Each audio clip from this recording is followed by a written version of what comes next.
Hello साथियों, कैसे हैं आप सभी। मैं सागर एक बार फिर से आपके अपने परिवार कौटिल्य 365 यूट्यूब चैनल पर स्वागत करता हूं। जैसा कि लास्ट क्लास में हम लोग पढ़ रहे थे अपवाद तंत्र को हमने बहुत अच्छी तरीके से जितनी भी नदियां थी भारत की, चाहे वो उत्तर भारत की नदियां हों, चाहे वो प्रायद्वीपीय भारत की नदियां हों, या प्रायद्वीपीय भारत में हम कहें बंगाल की खाड़ी में गिरने वाली नदियाँ हों या अरब सागर में गिरने वाली नदियाँ हों, इन सभी नदियों के बारे में हमने बहुत विस्तारपूर्वक चर्चा करने की कोशिश की थी। जो भी ये नदियाँ मैंने पढ़ी थी वो भी आपके सभी एग्जाम के पॉइंट ऑफ व्यू से बहुत शानदार तरीके से हमने कवर की थी। इसमें हमने छोटी नदियों के बारे में जान लिया था और इसमें लंबाइयों को लेकर भी बात की हमने, सहायक नदियों को लेकर बात की। इन नदियों पर जो भी परियोजनाएं हैं उन परियोजनाओं का क्या बेसिक महत्व है, इन सभी टॉपिक्स को लेकर हमने बहुत अच्छे से आपसे बात करने की कोशिश की थी। तो आज इसी क्रम में हम आगे नए टॉपिक को लेकर डिस्कस करेंगे, जिसमें आपको दिख रहा होगा आज हम भारत की प्रमुख झीलों के बारे में समझने का प्रयास करेंगे। और इन झीलों में जो भी हमारी क्लासें रहने वाली हैं, कोशिश हमारी यही रहने वाली है कि किसी भी एग्ज़ाम को लेकर ये झीलें आपके एग्ज़ाम के सिलेबस से बाहर ना जाएं। तो समझने का प्रयास करेंगे। सबसे पहला हमारा क्वेश्चन ये बनता है कि झील होती क्या है और साथ ही साथ झीलों के प्रकार क्या हैं।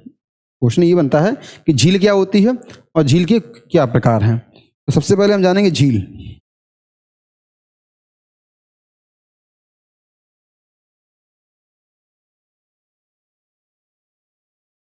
झील का मतलब होता है कि स्थिर जल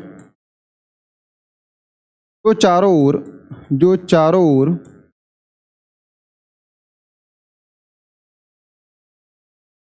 स्थलीय भाग से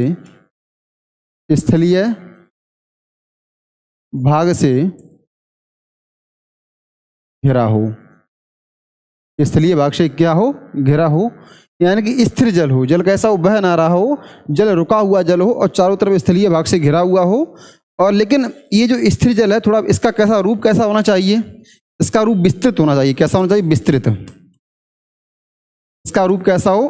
विशाल हो। थोड़ा ऐसा ना हो कि सर वो तालाब का पानी भी रुका हुआ होता है, आप कहते जैसे झील है, ऐसा कुछ झील का रोल नहीं होता है। ठीक है, तो हम अब नेक्स्ट समझने का प्रयास करेंगे इसी में झीलों के प्रकार। झीलों के प्रकारों के बारे में जानने का प्रयास करेंगे। झीलों के प्रकार। झीलों के प्रकार में देखेंगे झीलें कौन कौन सी होती हैं। नंबर 1 मेरे पास विवर्तनिक झील। नेक्स्ट हमारे पास है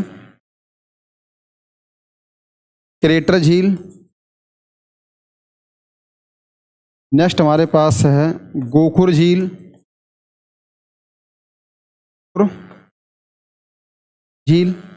नेक्स्ट हमारे पास है हिमानीकृत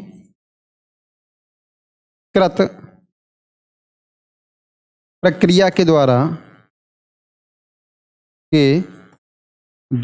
निर्मित झील। फिर एक हमारे पास लैगून या अनूप झील।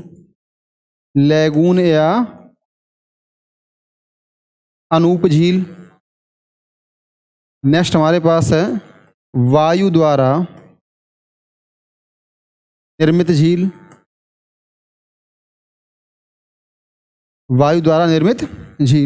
1 2 3 मेरे पास विवर्तनिक झील हो गई, क्रेटर झील हो गई, गोखुर झील हो गई, हिमानीकृत प्रक्रिया के द्वारा निर्मित झील हो गई, लैगून या अनूप झील हो गई, और साथ में हमारे पास एक झील और बचती है जिसे हम डेल्टाई झील के नाम से जानते हैं। एक हमारे पास लास्ट में कौन सी है?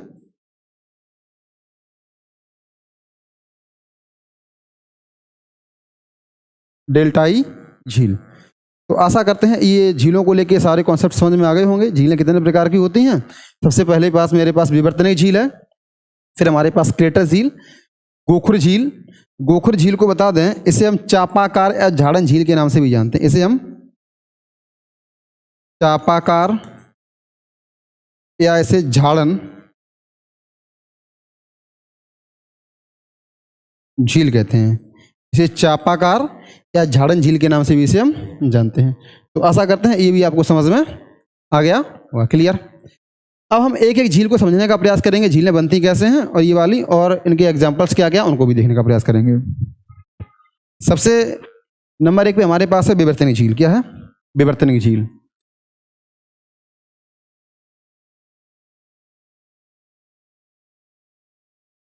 विवर्तनिक झील। विवर्तनिक झील का निर्माण होता कैसे है?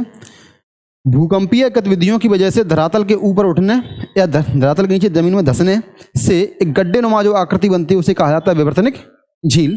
तो सबसे पहले इसमें क्या लिखेंगे? भूकंपीय गतिविधियों की वजह से, भूकंपीय गतिविधियों की वजह से, विधियों की वजह से धरातल के ऊपर उठने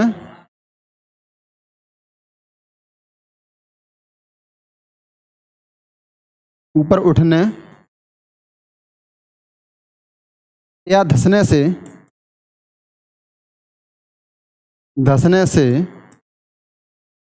जो गड्ढे नुमा आकृति बन जाती है इसे ही क्या कहा जाता है? इसे ही कहा जाता है विवर्तनिक झील। क्या कहते हैं इसे? विवर्तनिक झील। इसके एग्जाम्पल्स को समझने का हम प्रयास करें। एग्जाम्पल्स को समझने का प्रयास करें। हमारे पास बुलर झील है, कौन सी है?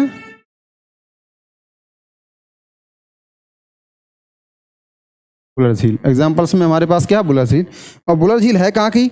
यह जम्मू कश्मीर की झील है। कहाँ की है ये? जम्मू कश्मीर की झील है। और यह भारत की सबसे बड़ी मीठे पानी की झील है। क्या है ये? यह भारत की सबसे बड़ी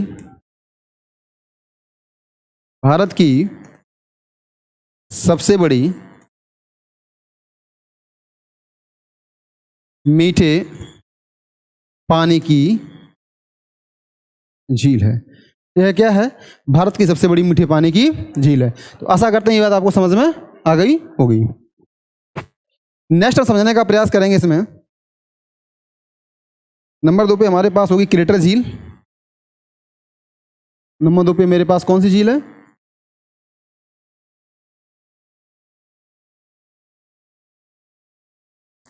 क्रेटर झील। और क्रेटर झील का रोल क्या होता है? क्रेटर क्या होता है समझने, सबसे पहले समझेंगे हम क्रेटर क्या होता है, उसके बाद हम बात करें क्रेटर झील को लेकर। आपने ज्वालामुखी की इमेज तो देखी होगी। ज्वालामुखी की कुछ इमेज इस टाइप से होती है। इसके अंदर, ज्वालामुखी के अंदर क्या होता है? रक्त तप्त चट्टान है, जिसे हम आम भाषा में मैग्मा कहते हैं। इसमें क्या कहते हैं? मैग्मा। ये पिघली हुई, जिन्हें हम रक्त तप्त चट्टानों के नाम से हम जानते हैं, इसे आम भाषा में कहा जाता है मैग्मा। और जब यह मैग्मा इस टाइप से बाहर आता है तो ये क्या कहलाता है? लावा। क्या कहलाता है? यह लावा कहलाता है। आपको एक आकृति दिख रही होगी, ये वाली जो आकृति है, ये जो आकृति है, इसी आकृति को क्रेटर कहा जाता है। यानी ज्वालामुखी का जो मुहाना होता है, ज्वालामुखी के मुहाने को ही कहा जाता है क्रेटर। क्या कहते हैं इसे हम? इस मुहाने को क्या कहा जाता है? क्रेटर। बात समझ में आई? अब यहाँ से कॉन्सेप्ट क्या बन गया होगा, आपके दिमाग में क्लिक हो गया होगा कि जब ज्वालामुखी का क्या होता है? विस्फोट होता है। ज्वालामुखी के विस्फोट के बाद ज्वालामुखी जब शांत हो जाता है और जो गड्ढे नुमा आकृति बन जाती है इसके ऊपर, उसमें किसी वर्षा जल से क्या होता है? जब जल भर जाता है, इस कंडीशन में निर्माण किसका होता है? क्रेटर झील का निर्माण होता है। किसका निर्माण होता है? क्रेटर झील का। तो समझ में आ गया होगा। दूसरा कॉन्सेप्ट इसमें क्या बनता है? क्रेटर झील का निर्माण बेटा उल्का पिंड के गिरने से भी होता है। कैसे होता है? उल्का पिंड के गिरने से। कैसे होता है? उल्का पिंड के गिरने से भी होता है। तो यानी कि दो कॉन्सेप्ट हमारे दिमाग क्लियर हो गई। यानी कि ज्वालामुखी विस्फोट से,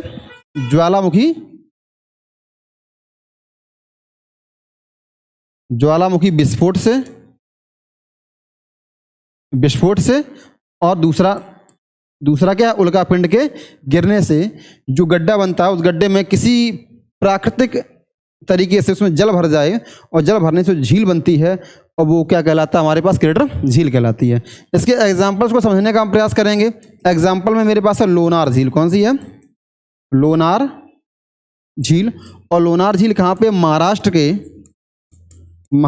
के बुडलाना जिले में। कहाँ पे? बुडलाना जिले में है। महाराष्ट्र के बुडलाना जिले में क्या है? लोनार झील। तो आशा करते हैं कि लोनार, ये आपको क्रेटर झील को लेकर भी कॉन्सेप्ट आपका क्लियर हो गया होगा। नेक्स्ट हम इसी में समझने का हम और भी प्रयास करेंगे। नेक्स्ट झील हमारे पास कौन सी है?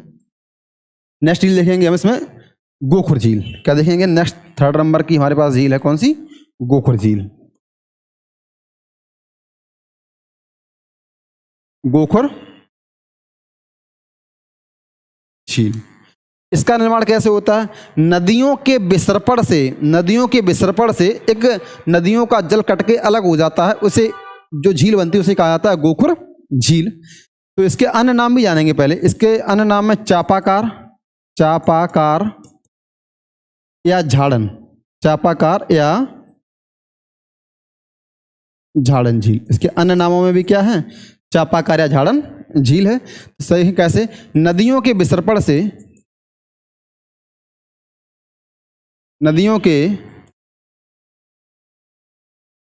विसर्पण से जो झील नुमा आकृति बनती है, जो विसर्पण से एक हिस्सा कट के जल का अलग हो जाता है, जो झील नुमा आकृति बनती है, उसे ही कहा जाता है गोखुर झील। थोड़ा समझने का प्रयास करेंगे। विचार करना कि नदी पहले इस टाइप से ऐसे ऐसे बह रही थी, कुछ समय बाद नदी है थोड़ा सा और घूमी, ऐसे ऐसे ऐसे ऐसे इस टाइप से बही जा रही है।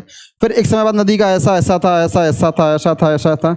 अब कुछ समय बाद ये देख रहे हैं आप आकृति कट के थोड़ी सी अलग हो रही है। कुछ समय बाद क्या हुआ? नदी का ये हिस्सा कट के ऐसे ऐसे ऐसे ऐसे बहता हुआ चला आया, और फिर ये जो हिस्सा कट के अलग हो गया नदी का, कुछ समय बाद ये जल का हिस्सा थोड़ा सा कट के अलग हो गया, इसी हिस्से को कहा जाता है गोखुर झील। ये कौन सी झील बनी यहाँ पर? गोखुर झील। कौन सी झील बन गई बेटा यहाँ पे? गोखुर झील। और गोखुर झील का एग्जाम्पल बहुत शानदार है, इसमें आपके सामने है। गोखुर झील का एग्जाम्पल है बुलर झील। कौन सा है? बुलर झील। और यह बुलर झील जो है बेटा, यह बुलर झील जो है वो आपकी झेलम नदी इससे होकर बहती है। इससे क्या बहती है? इससे झेलम नदी बहती है। इससे क्या बहती है? झेलम नदी बुलर झील से ही होकर बहती है। इसका एग्जाम्पल भी क्या हो जाता है? बुलर झील हो जाता है। क्लियर हुआ? आशा करते हैं ये भी आपको समझ में आ गया होगा। नेक्स्ट हम समझने का प्रयास करेंगे लैगून या अनूप झील क्या होती है, इसके बारे में जानेंगे। ये इसके एग्जाम्पल्स क्या क्या है हमारे पास, उन सभी के बारे में समझने का प्रयास करेंगे। देखेंगे हम लोग एक बार लैगून। 4th नंबर पे हमारे पास लैगून या अनूप झील।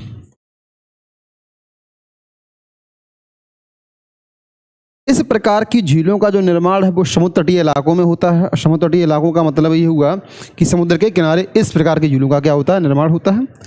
तो इस प्रकार की झीलों का निर्माण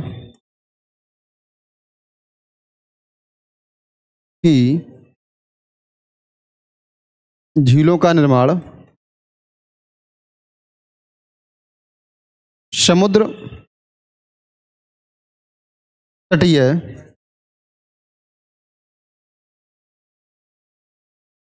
इलाकों में होता है। अब क्वेश्चन यहां से ही बनता है कि कैसे हो जाता है। तो इसके लिए 3-4 कारक कुछ उत्तरदायी हैं। तो नंबर 1, इसमें कौन कौन से कारक उत्तरदायी हैं? जैसे कि मेरे पास प्रवाल, नंबर 2 मेरे पास चट्टानें,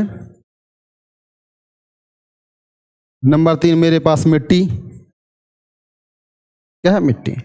तो इन कारकों की वजह से क्या होता है? लैगून या अनूप झील का क्या होता है? निर्माण होता है। कैसे होता है? जब समुद्र की लहर आती है, जब पानी की क्या आती है? लहर आती है। इस लहर के दौरान होता क्या है कि या चट्टानों से या प्रवाल से या मिट्टी की वजह से समुद्र के किनारे का कुछ हिस्सा या जल का कुछ हिस्सा कट के अलग हो जाता है, और एक चारों तरफ से स्थल से कैसा होता है? वो चारों तरफ से स्थल से कैसा होता है?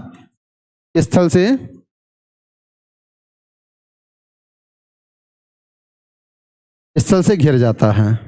और जैसे स्थल से घिर गया उसने एक झील का रूप धारण कर लिया, और इस प्रकार की झीलों को कहा जाता है लैगून या अनूप झील। क्या कहा जाता है? इस प्रकार की झीलों को लैगून या अनूप झील कहा जाता है। नेक्स्ट इसमें समझने का प्रयास करेंगे इसका एग्जाम्पल क्या है। इसके एग्जाम्पल को समझने का प्रयास करेंगे। इसका सबसे बड़ा अच्छा सा एग्जाम्पल है हमारे पास चिल्का झील, और चिल्का झील भारत की सबसे बड़ी क्या है? लैगून है। इसके एग्जाम्पल में समझने का प्रयास करेंगे हम चिल्का झील। चिल्का झील, और यह कहाँ पे है? उड़ीसा में है। और साथ ही साथ यह भारत की सबसे बड़ी लैगून है। यह भारत की सबसे बड़ी क्या है? लैगून है। क्लियर?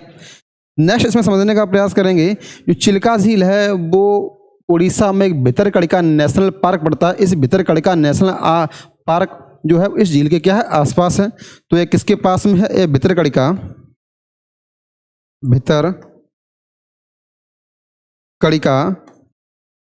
नेशनल पार्क के आसपास वाले एरिया में है। आशा करते हैं ये बात आपको समझ में आ गई होगी। क्लियर। कुछ झीलें और भी हैं, जैसे अष्टमुड़ी झील है केरल की एक झील। इसका एग्जाम्पल और क्या हो सकता है, एक झील एग्जाम्पल में केरल में झील पाई जाती है अष्टमुड़ी झील है। कहाँ की है ये, केरल की है अष्टमुड़ी झील। इस टाइप से ये भी इसका एग्जाम्पल्स है। क्लियर हुआ। तो लैगून या अनूप झील के बारे में हमने समझने का प्रयास किया, इसके एग्जाम्पल्स को भी देखने का हमने प्रयास किया। नेक्स्ट हमारे पास आती है इसी में डेल्टाई झील। नेक्स्ट 5वें नंबर की झील हमारे पास कौन सी, डेल्टाई झील। अब इसे समझने का प्रयास करेंगे, डेल्टा क्या होता है। डेल्टा क्या होता है, सबसे पहले दो कॉन्सेप्ट को समझने का हम प्रयास करेंगे। डेल्टा बनाती कौन है, तो कॉमन सी बात है, डेल्टा नदियां बनाती हैं। डेल्टा का निर्माण कौन करता है, नदियां करती हैं। और डेल्टा लगभग हम कह सकते हैं कि त्रिभुजाकार टाइप का डेल्टा होता है। कैसा होता है, त्रिभुजाकार। जैसे भारत की बात करें, हमारे भारत में सुंदरबन डेल्टा है, और सुंदरबन डेल्टा जो गंगा और ब्रह्मपुत्र नदियों के सहयोग से बना हुआ है, इसकी आकृति भी कैसी है, त्रिभुजाकार है। ठीक है। तो डेल्टा क्या होता है और एस्चुरी क्या होता है। एस्चुरी या ऐसे ज्वार नदमुख के नाम से जानते हैं एस्चुरी को। ये क्या होता है देखेंगे इस टाइप से।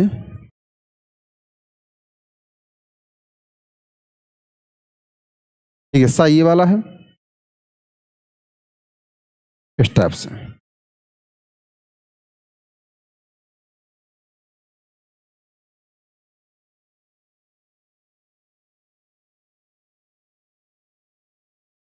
यहाँ पे ढलान जो कैसा है वो तीव्र है। ढलान कैसा है, ये तीव्र है। और ढलान जब तीव्र होगा तो सीधी सी बात है, जो नदियाँ जो अपने साथ अवसाद बहाकर ला रही होंगी, वो सीधे ही उन अवसादों का निक्षेपण तो हो नहीं पाएगा, सीधे ही आके सागर या महासागर में वो मिल जाएंगी। तो यहाँ पर क्या डेल्टा का निर्माण होगा, डेल्टा का निर्माण यहाँ पर इस वाले एरिया में डेल्टा का निर्माण नहीं होगा। तो इसके एग्जाम्पल में समझने का प्रयास करेंगे।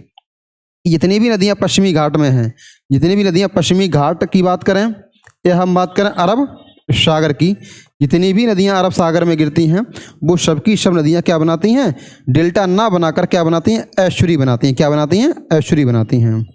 और एस्चुरी बनाने का मेन रीज़न ही क्या है, नदियों के मुहाने का ढलान तीव्र होना ही एस्चुरी का निर्माण के लिए क्या है, उत्तरदायी है। क्लियर। जब नदियों का ढलान कैसा होता है, जब नदियों का ढलान कैसा होता है, मंद होता है। जब नदियों का ढलान कैसा होता है, मंद होता है। जब ढलान मंद हुआ, ये ढलान कैसा है, यहाँ पर ढलान मंद है। और जब ढलान मंद है तो कॉमन सी बात है, जो नदियों के द्वारा बहाकर लाए गए जो अवसाद हैं, जो निक्षेपण हैं, जो अवसाद हैं, जो सेडिमेंट्स हैं, वो क्या होते हैं, रास्ते में ही छोड़े जाते हैं, जिससे दलदल का निर्माण होता है। और दलदल के निर्माण को ही कहा जाता है आम भाषा में डेल्टा। क्लियर। तो जब ढलान मंद होगा तो क्या होगा, डेल्टा का निर्माण होगा, क्योंकि अवसादों का क्या होगा, निक्षेपण हो जाएगा। अवसादों का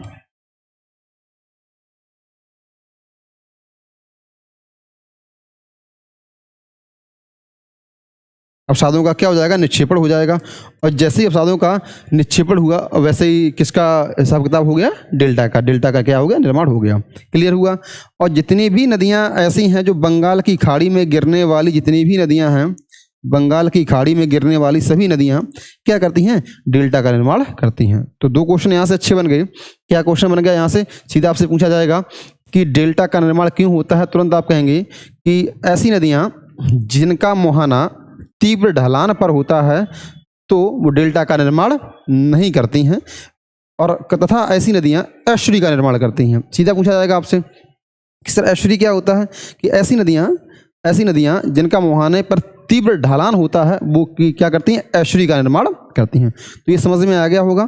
यानी कि कह सकते हैं कि अरब सागर में गिरने वाली जितनी भी नदियां हैं वो सबकी सब क्या करती हैं, सबकी सब एस्चुरी का निर्माण करती हैं। और बंगाल की खाड़ी में गिरने वाली जितनी भी नदियां हैं वो सबकी सब डेल्टा का निर्माण करती हैं। और विश्व का सबसे बड़ा डेल्टा कौन सा है, अगर पूछा जाए कि विश्व का सबसे बड़ा डेल्टा, विश्व का सबसे बड़ा डेल्टा कौन सा है, तो तुरंत आप कहेंगे सुंदरबन डेल्टा। सुंदरबन डेल्टा है, क्या है, सुंदरबन डेल्टा। सुंदरबन डेल्टा गंगा और ब्रह्मपुत्र, सुंदरबन डेल्टा गंगा प्लस ब्रह्मपुत्र नदियों के सहयोग से बनता है। सुंदरबन ऐसे क्यों कहते हैं, क्योंकि यहाँ पर सुंदरी नामक मैंग्रोव प्रजाति की वर्षावन पाए जाते हैं, इसलिए इन्हें कहा जाता है सुंदरबन डेल्टा। तो आशा करते हैं ये भी कॉन्सेप्ट आपको समझ में आ गया होगा। नेक्स्ट, हम इसे समझने से पहले, मतलब इसको समझने से पहले हमने इसे समझने का प्रयास किया था, अब समझेंगे डेल्टा झील क्या होती है। तो समझ में आ गया डेल्टा क्या होता है। जब नदियाँ किसी सागर या महासागर में मिलने से पहले अपने साथ जो अवसादों को ले जाती हैं, उन अवसादों को रास्ते में ही छोड़ देती हैं, जो सेडिमेंट्स होते हैं रास्ते में छूट जाते हैं और छोटे छोटे पानी के टापू के रूप में ऐसे अस्तित्व में आ जाते हैं। इन्हें ही कहा जाता है डेल्टाई झील। तो यानी कि नदियों के द्वारा बहाकर लाए गए अवसादों से, नदियों के द्वारा बहाकर लाए गए अवसादों से डेल्टाई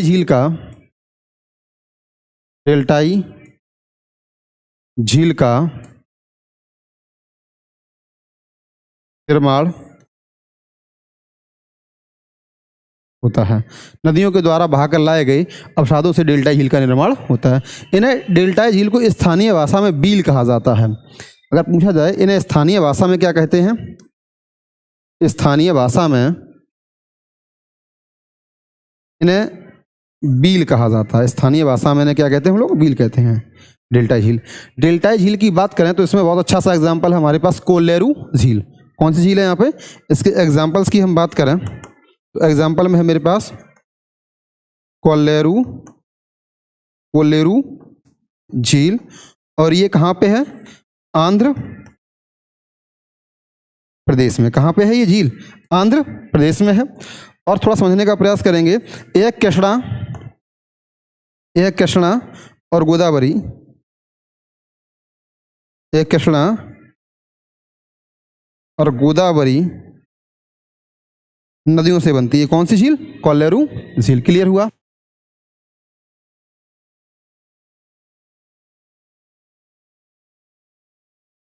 ठीक, क्लियर। नेक्स्ट हम समझने का प्रयास करेंगे। नेक्स्ट झील हमारे पास कौन सी आएगी, हमारे पास नेक्स्ट झील आएगी हिमानीकृत प्रक्रिया के द्वारा निर्मित झील। तो नेक्स्ट हमारे पास कौन सी है,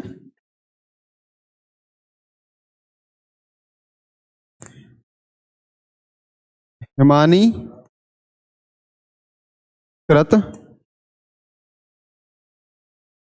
प्रक्रिया के द्वारा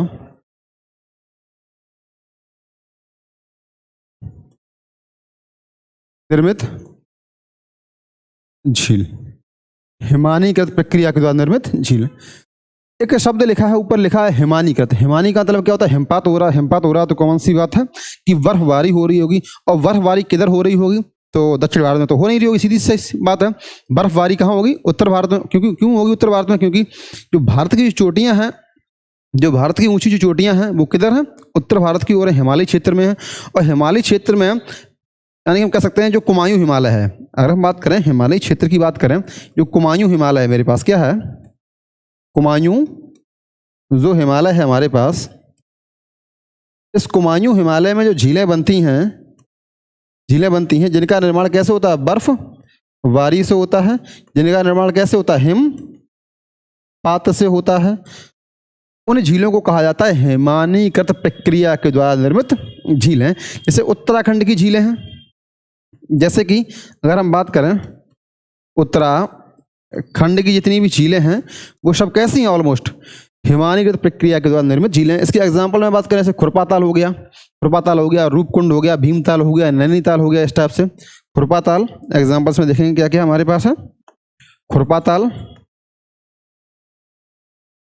खुरपा ताल, नैनीताल, रूपकुंड, भीमताल, इस टाइप से क्या हैं ये झीलें कौन सी हैं, हिमानीकृत प्रक्रिया के द्वारा निर्मित झीलें हैं। यानी कि सीधा सीधा पूछेगा हिमानीकृत प्रक्रिया के द्वारा झीलों का निर्माण कैसे होता है। तो इन झीलों का जो निर्माण है वो उत्तर भारत के कुमायूं हिमालय वाले क्षेत्र में होता है। क्यों? क्योंकि यहाँ पर लगातार बर्फबारी होती रहती है और बर्फबारी क्या होती है, जब यही बर्फ पिघलती है तो झील का रूप धारण कर लेती है, जिस वजह से एग्जाम्पल्स में से इसमें हमने देखा खुरपा ताल, नैनीताल, रूपकुंड और भीमताल। तो आशा करते हैं ये भी समझ में आ गया होगा। इस टाइप से कुछ झीलें और भी हमारे लद्दाख की झीलें हैं। तो लद्दाख की जो लगभग कुछ झीलें हैं, अगर हम बात करें लद्दाख की, अगर हम बात करें तो लद्दाख की भी जो झीलें हैं वो सबकी सब कैसी हैं, हिमानीकृत प्रक्रिया के द्वारा निर्मित झीलें हैं। ऑलमोस्ट हम बात करें जो कैनेडियन शील्ड है, अगर हम वर्ल्ड की बात करें जो कैनेडियन शील्ड है, कैनेडियन जो शील्ड है, कैनेडियन शील्ड में जो भी झीलें हैं वो सबकी सब कैसी हैं, हिमपात से बनी हुई क्या हैं, झीलें हैं। फिनलैंड की बात कर लें, यहाँ पर हम यहाँ फिनलैंड की बात कर लें, फिनलैंड की बात करें तो फिनलैंड को कहा जाता है झीलों का देश। क्या कहा जाता है इसे, झीलों का देश कहा जाता है। और यहाँ पे लगभग जो कुछ झीलें हैं, ऑलमोस्ट लगभग हम कह सकते हैं कि जो 90-80% जो झीलें हैं यहाँ पे, उन झीलों का भी निर्माण कैसे हुआ है, बर्फबारी से हुआ है, हिमपात से हुआ है। वो भी झीलें कैसी, हिमानीकृत प्रक्रिया के द्वारा निर्मित झीलें हैं। तो आशा करते हैं ये सारे कॉन्सेप्ट आपको समझ में आ गए होंगे। क्लियर हुआ? तो फिनलैंड को क्या कहा जाता है, झीलों का देश कहा जाता है। कैनेडियन शील्ड में भी जो झीलें हैं वो भी झीलें कैसी हैं, हिमानीकृत प्रक्रिया के द्वारा निर्मित झीलें हैं। क्लियर? नेक्स्ट हम बात करेंगे वायु द्वारा निर्मित झीलें। नेक्स्ट हम बात करेंगे लास्ट 7th नंबर की हमारे पास वायु द्वारा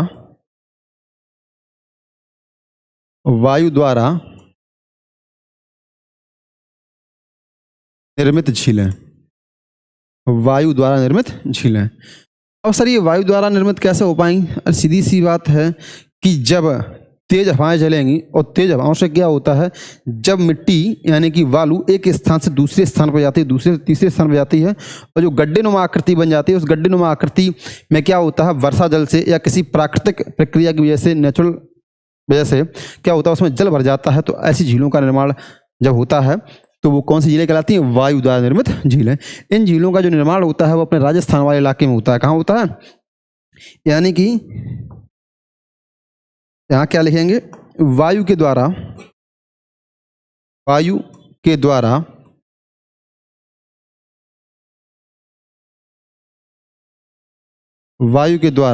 यानी कि तेज हवाएं, क्या है ये, तेज हवाएं हैं।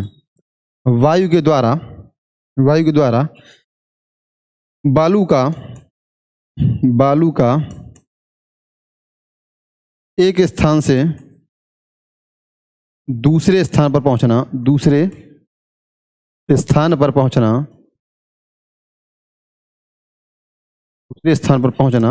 किस प्रकार की झील का निर्माण करती है ये, तो वायु द्वारा निर्मित झीलों का। इस प्रकार की झीलों का जो निर्माण है वो कहाँ होता है, राजस्थान में। कहाँ होता है?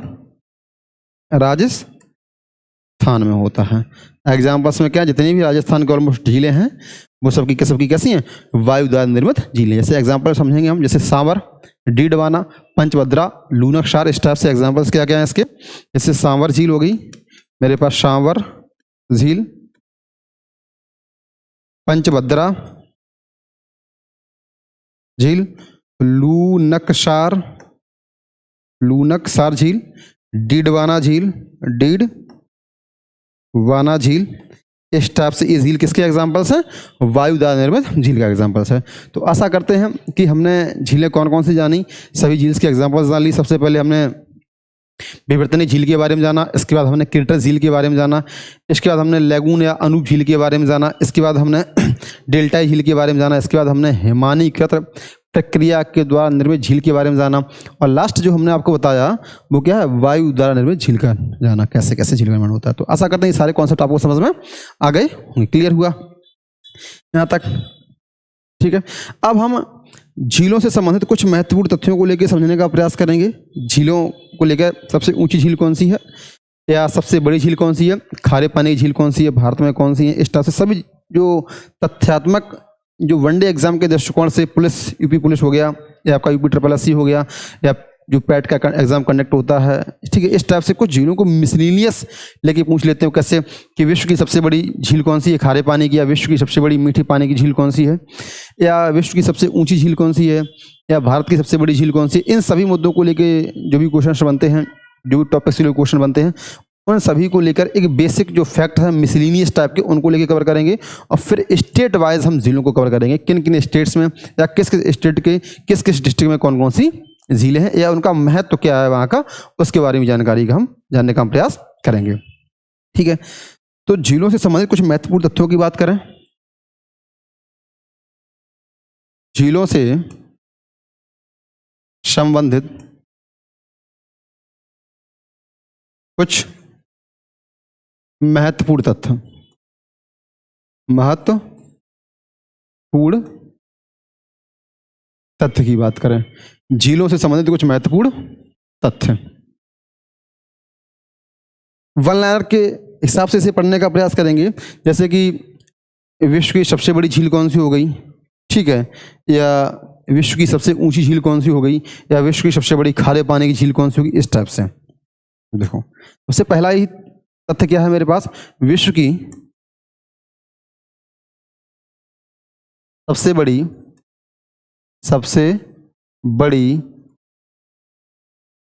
खारे पानी की बात करें या विश्व की सबसे बड़ी बात करें, दोनों का कॉन्सेप्ट एक ही हो जाता है, कैस्पियन सागर। ठीक है, विश्व की सबसे बड़ी खारे पानी की झील, या हम लिख दें यहाँ पर सबसे बड़ी, खारा काट दें तब भी कोई दिक्कत नहीं, लेकिन हालांकि वो खारे पानी की झील है इसलिए हम इसे खारा लिख दे रहे हैं। खारे का मतलब है कि नमकीन पानी है, लवणीय जल है इसका, इस टाइप से। विश्व की सबसे बड़ी खारे पानी की झील कौन सी है, कैस्पियन सागर।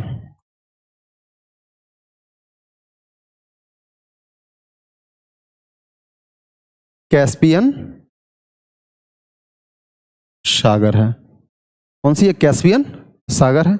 और कैस्पियन सागर की सीमा कुल 5 देशों के साथ लगती है। उन 5 देशों में मेरे पास रूस नंबर 1 पे मेरे पास क्या है, रूस है। नंबर 2 पे मेरे पास ईरान है। नंबर 3 पे मेरे पास कजाकिस्तान है, तुर्कमेनिस्तान है, और फिर मेरे पास क्या है, कजाकिस्तान, फिर मेरे पास तुर्कमेनिस्तान है। क्या है, रूस हो गया मेरे पास, ईरान हो गया मेरे पास, कजाकिस्तान हो गया मेरे पास, तुर्कमेनिस्तान हो गया मेरे पास, और मेरे पास क्या होगा, एक और भी देश है मेरे पास, अजरबैजान है। क्या है मेरे पास, लास्ट में मेरे पास 5वां क्या है,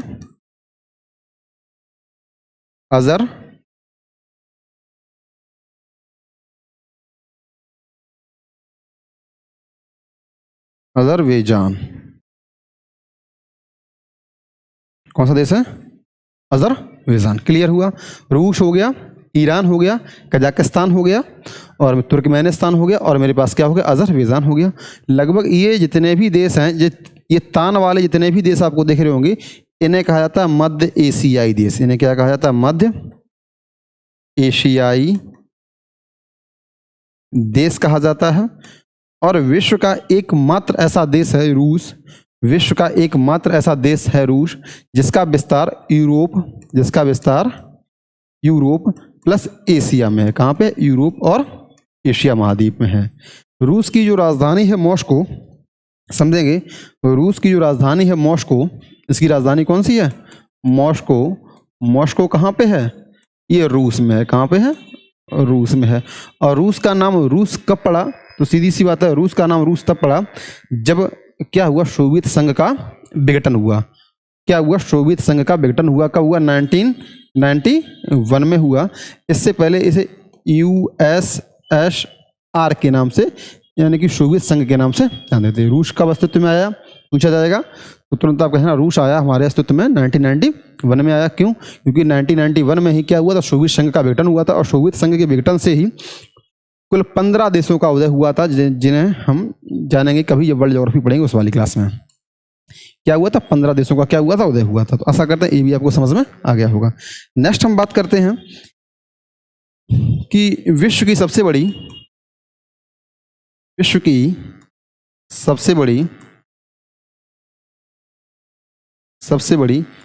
मीठे पानी की झील, मीठे पानी की झील कौन सी है? विश्व की सबसे बड़ी मीठे पानी की झील अगर पूछी जाए आपसे तो तुरंत आपका आंसर होना चाहिए विश्व की सबसे बड़ी मीठे पानी की जो झील है वो कौन सी है? सुपीरियर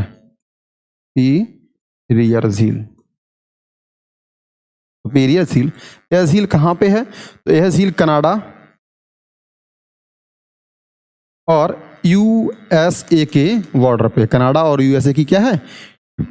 सीमा पर है। ये कनाडा और यूएसए की सीमा पर है। कौन सी झील? आपकी सुपीरियर झील।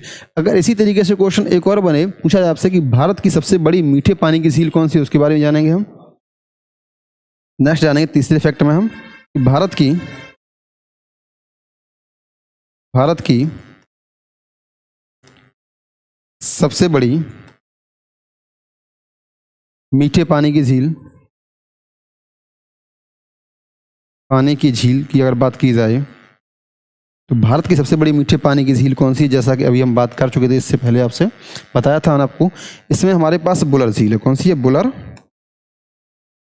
झील है, जो कहाँ पे? जम्मू कश्मीर में है। कहाँ पे? जम्मू कश्मीर में।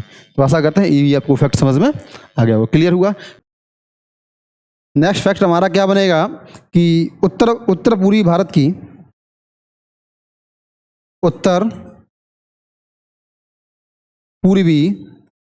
भारत की सबसे बड़ी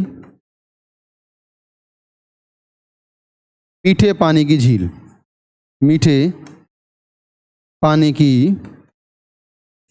कौन सी है? तो इसका जो आपका ऑप्शन होगा, इसमें लोकटक झील लगाएंगे। क्या लगाएंगे इसमें? लोकटक झील। इसमें हमारे पास क्या आएगा? लोकटक झील। लोकटक झील। और लोकटक झील किस राज्य में है? यह है मणिपुर राज्य में है। कहाँ पर है ये? मणिपुर राज्य में है। दूसरी मजे की बात है कि इस लोकटक झील पर ही एक नेशनल पार्क है, भारत का तैरता हुआ नेशनल पार्क, उसे हम केवल लामजाओ के नाम से जानते हैं। इस पर क्या है? एक तैरता हुआ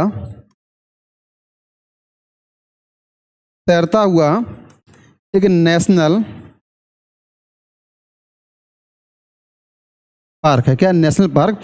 उसका नाम है केबुल लामजाओ। केबुल लामजाओ। कौन सा नेशनल पार्क है वो? केबुल लामजाओ। इस केबुल लामजाओ नेशनल पार्क पर एक संगाई हिरण पाया जाता है। कौन सा हिरण पाया जाता है इस पे? इस पर ही संगाई हिरण पाया जाता है। इस पर ही शंगाई हिरण पाया जाता है। और शंगाई हिरण को ही कहा जाता है डांसिंग। इसे क्या कहते हैं? Dancing dear. दूसरी मजे की बात यहाँ पे, ऐसे डांसिंग डियर इसलिए कहा जाता है क्योंकि इसी केबुल लामजाओ नेशनल पार्क पर छोटे छोटे से टापू पाए जाते हैं। और टापू वो किसके? फुमडी नामक घास के हैं। किसके हैं? इसी केबुल लामजाओ पर फुमडी नामक घास के, फुमडी नामक घास के टापू पाए जाते हैं। टापू पाए जाते हैं। और इन्हीं घास की जो कोपल है, इन्हीं कोपल को वो क्या करता है? हिरण, संगाई हिरण कूद कूद के उछल उछल के खाने का कार्य करता है। इस वजह से इसे क्या कहते हैं लोग? डांसिंग डियर के नाम से हम जानते हैं। नेक्स्ट हम समझने का इसी में प्रयास करेंगे आगे। विश्व की सबसे ऊंची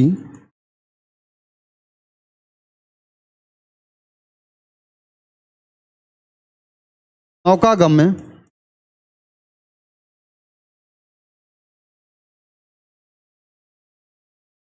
झील, विश्व की सबसे ऊंची नौकागम्य झील टिटिकाका है। टिटिकाका झील है और यह झील पेरू और बोलीविया की सीमा पर है। पेरू और बोलीविया दो देश हैं और ये देश किस महाद्वीप के हैं? दक्षिणी अमेरिका महाद्वीप के हैं। किसके हैं ये? दक्षिणी अमेरिका महाद्वीप के हैं। किसके हैं? दक्षिणी अमेरिका महाद्वीप के हैं। नेक्स्ट फैक्ट क्या है हमारा इसमें? नेक्स्ट फैक्ट है हमारा इसमें कि विश्व की सबसे ऊंची झील कौन सी है? नौकागमन की तो बात कर ही ली हमने। दूसरा क्वेश्चन बनता है यहाँ से, विश्व की सबसे ऊंची कौन सी है जहां पे नाव नहीं चलती हैं? विश्व की सबसे ऊंची झील, विश्व की सबसे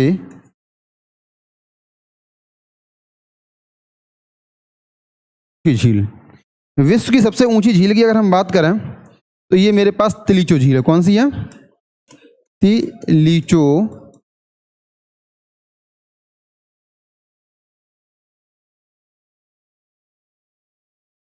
तिलिचो झील।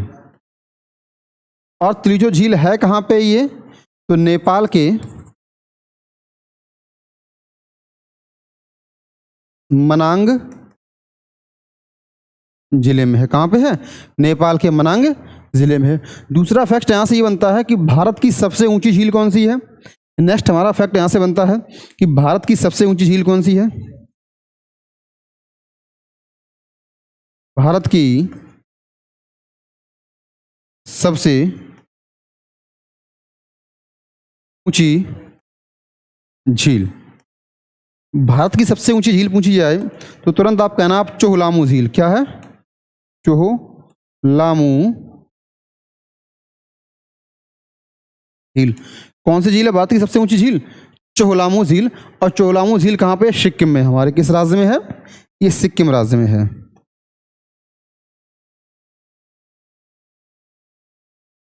सिक्किम राज्य में है। तो आशा करते हैं ये भी कॉन्सेप्ट आपको समझ में आ गया होगा। ठीक, क्लियर।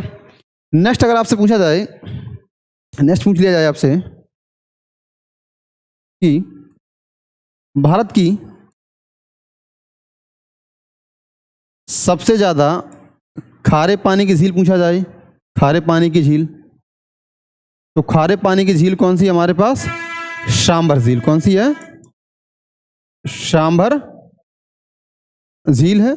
और सांभर झील से ही भारत का लगभग 60% जो नमक है उसका क्या किया जाता है? उत्पादन किया जाता है। ये बेसिक कॉन्सेप्ट थे जो झीलों को लेके थे। दूसरे कुछ कॉन्सेप्ट और भी हमारे पास, उन्हें समझने का हम प्रयास करेंगे। एक हमारे पास झील है गोविंद वल्लभ पंत सागर झील। एक झील हमारे पास कौन सी है? गोविंद वल्लभ पंत सागर झील। ये झील है। ये झील है किस जिले में? ये झील है किस जिले में? ये झील उत्तर प्रदेश में है। कहाँ पे? उत्तर प्रदेश में है।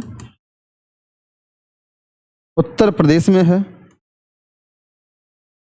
और उत्तर प्रदेश के सोनभद्र जिले में। कहाँ पे? ये सोनभद्र जिले में है। और ये किस नदी पे पूछा जाए आपसे तो तुरंत आप कहना ये रिहंद नदी पे है। किस पे? ये रिहंद नदी पर है। ये रिहंद नदी पर है। और रिहंद नदी किसकी सहायक नदी है? ये सोन की क्या है? सोन की सहायक नदी है। ठीक है। ये गोविंद वल्लभ पंत कौन थे? गोविंद वल्लभ पंत उत्तर प्रदेश के पहले मुख्यमंत्री थे। उन्हीं के नाम पर झील का नाम रखा गया है।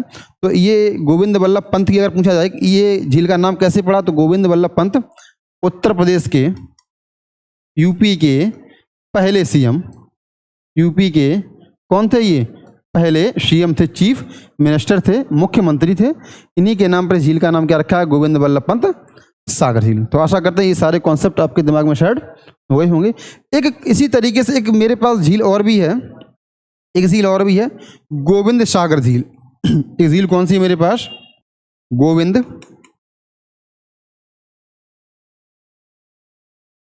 सागर झील। कौन सी झील है?